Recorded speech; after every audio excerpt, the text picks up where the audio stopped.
আপনারা দেখছেন তারাপীঠ টিভি, সর্বদা সত্যের পথে। রামপুরহাট শহর বিজেপির পক্ষ থেকে গণ ডেপুটেশন।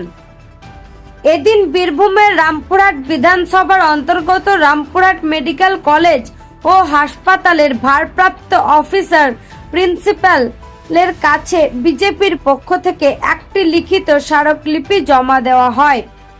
তাদের দাবি, রামপুরহাট হসপিটালে রোগীর মৃত্যু, দালাল রাজ কমিশন ও ডাক্তার নার্সদের ঘাটতি ও আরও অন্যান্য বিষয় নিয়ে। রামপুরহাট মেডিকেল কলেজ ও হাসপাতাল গেটের পাশে প্রতিটি পথসভা করা হয় ও পথসভা শেষে একটি ওই জায়গা থেকে মিছিল করে এসে প্রিন্সিপাল বিল্ডিং এর সামনে বসে বিক্ষোভ দেখায়। এরপর স্মারকলিপি জমা দেওয়া হয়। বীরভূমের রামপুরহাট থেকে সুমনা ভান্ডারীর রিপোর্ট, তারাপীঠ টিভি।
মানুষের জীবন নিয়ে ছিনিমিনি খেলা হচ্ছে, চিন্তার বিষয়।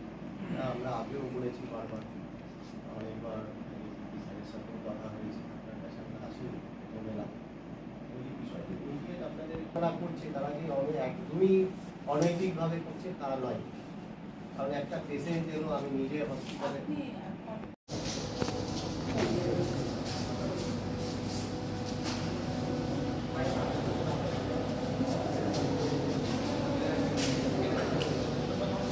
বিষয় বলতে বিষয় তো অনেক আছে। ওনারা লিখিত জমা দিয়েছেন। হসপিটালে কিছু অনেক সমস্যাই আছে, সমস্যা থাকবেও, তবুও আমাদের সেই সমস্যাগুলো দূরীকরণ করতে হবে। ডেপুটেশনের মাধ্যমে সমস্যাগুলো আমাদের আরও কাছে আমরা জানতে পারলাম।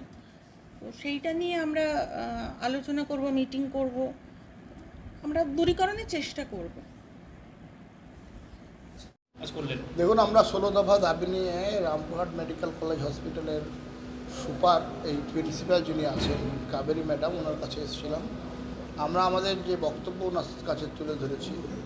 বিষয় হচ্ছে যে এখানে যে তৃণমূলী রাজ চলছে, কন্ট্রাক্টারি রাজ চলছে, এবং এখানে যারা নতুন ডাক্তার নার্স তাদের নিরাপত্তা নাই, যারা প্রান্তিক রোগী পরিবার তাদের কোনো সুযোগ সুবিধা নাই, তারা কোনো সুযোগ সুবিধা পাচ্ছে না, সমস্ত কিছু তৃণমূলীকরণ করার চেষ্টা চলছে। তার বিরুদ্ধে আমরা 16 দফা দাবি নিয়ে এখানকার প্রিন্সিপালের কাছে আমরা ডেপুটেশন দিতে এসেছিলাম। মানে সমস্ত বিষয় প্রত্যেকটা আলাদা আলাদা বিষয়ের পরে আলাদা আলাদা যারা দাবি আসে কর্তৃপক্ষ তাদের সঙ্গে আলোচনা করবেন এবং শর্ট আউট করে তার ব্যবস্থা করবেন আশ্বাস দিচ্ছেন।